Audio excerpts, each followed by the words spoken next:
Welcome to my channel.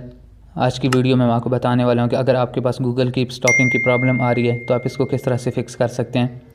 तो इसको fix करने के लिए आपको सिंपल से 2 से 3 स्टेप्स करने पड़ेंगे और आपकी ये प्रॉब्लम फ़िक्स हो जाएगी। इस प्रॉब्लम को फ़िक्स करने के लिए आपने सबसे पहले अपने मोबाइल फ़ोन की सेटिंग्स को ओपन कर लेना है।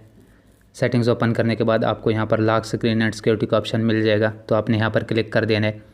उसके बाद आपने सबसे लास्ट में आ जाना है, तो यहाँ पर आपको अदर सिक्योरिटी सेटिंग्स का ऑप्शन मिल जाएगा, आपने इस पर क्लिक कर देना है।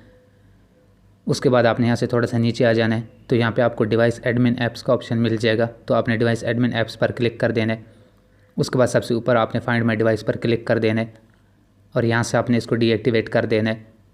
उसके बाद आपको स्क्रीन लॉक सर्विस का ऑप्शन मिल जाएगा, तो इस पर क्लिक कर देना है आपने और यहाँ से आपने इसको भी डीएक्टिवेट कर देना है।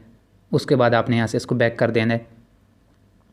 बैक करने के बाद सेटिंग में आपको दोबारा से यहाँ पे ऐप्स या ऐप मैनेजर का ऑप्शन मिल जाएगा, तो आपने यहाँ पर क्लिक कर देना है। यहाँ पर आपको अपनी सारी इंस्टॉल्ड ऐप शो हो जाएंगी, तो यहाँ से आपने गूगल को फाइंड कर लेना है। गूगल को फाइंड करने के बाद आपने इस पर क्लिक कर देना है।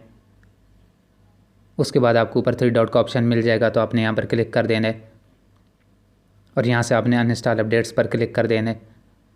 उसके बाद आपने यहाँ से इसको बैक कर देना है। अब आपने यहाँ से गूगल प्ले सर्विसेज को फाइंड कर लेना है, तो गूगल प्ले सर्विसेज पर आपने यहाँ से क्लिक कर देना है।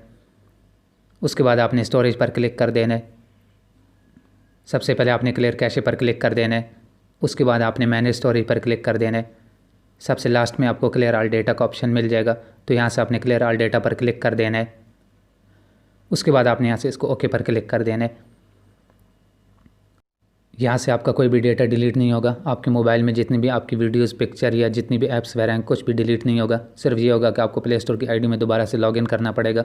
अब आपने यहाँ से अपने डिवाइस को रीस्टार्ट कर लेना है और अपने प्ले स्टोर की आईडी को दोबारा से लॉगिन कर लेना है, तो आपकी प्रॉब्लम फिक्स हो जाएगी।